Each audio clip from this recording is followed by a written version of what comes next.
Hey, welcome to today's wild tale. Kyodo steadies himself and heads to the delivery point. Not far along, he hears the struggle. Turns out the woman really needs to hit the restroom because nobody wants a mess in the car. Kyodo pulls out some rope and gives her 60 seconds to sort it out, but as the clock ticks down, there's still no sign of her. Rushing over to check, he realizes she's vanished. Turns out she's darting through the woods like a deer on feet. She accidentally tumbles down the hill, and just as she's catching her breath, Gyudo snatches her up without a single moment of pity, tossing her over his shoulder like a sack of potatoes. Suddenly, they encounter two patrolling cops. Tension soars. Gyudo tosses the woman and tackles the other. He takes out the two officers with a few swift moves, and off he goes, not stopping for anything. He drops the woman off with the boss, who pays him on the spot, but just when Gyudo thinks he's off the hook, the boss has another favor. The boss asks him for another delivery, and seeing it's just a code box, Gyudo agrees faster than a kid to candy. He grabs the box and heads off, completely unaware that he's just walked into a trap laid by the boss.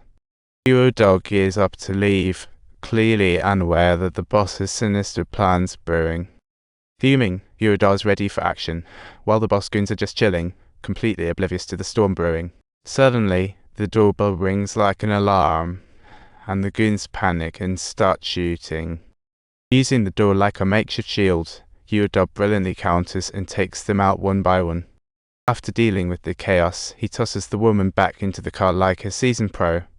Just then, more goons arrive, wielding axes like they're in a backyard BBQ.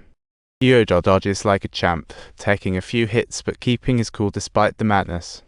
He uses a pole like a kung fu master, blocking blows and quickly flipping the script, taking down two foes in a flash.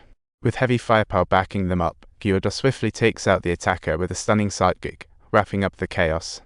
Frustrated that he couldn't find the boss, he hops into the enemy's luxury car like it's a weekend joyride.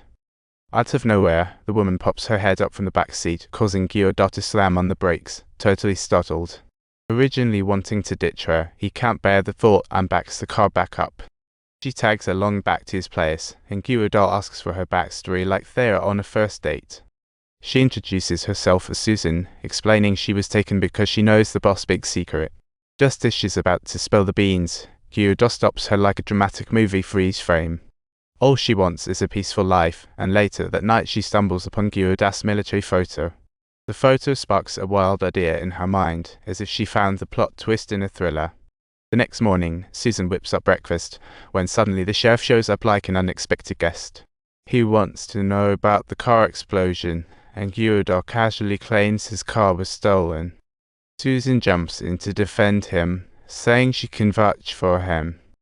The sheriff looks skeptical, but with no evidence, he has to let it go, for now. Upon returning home, Gyudo catches a whiff of danger, just as a missile flies by. They scramble for cover as bullets rain down like popcorn. The enemy fires a missile like it's a July 4th celebration. Gyudo heroically grabs Susan and dives into the elevator just in time.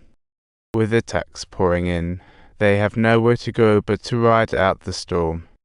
At the last second before the explosion, they dive underwater, where Gyudo whips out a scuba tank for their escape. They emerge in a strange manner, surviving by a hair thanks to Gyudo.